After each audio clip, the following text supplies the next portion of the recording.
Breakfast po tayo, mga kainday. Turkish coffee po. Napagaya na po ako sa aking alagang matanda. Anyways.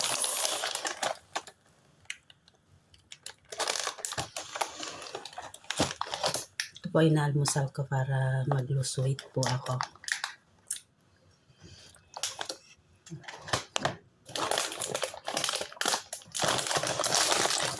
Ito sa banay ng po yung inday.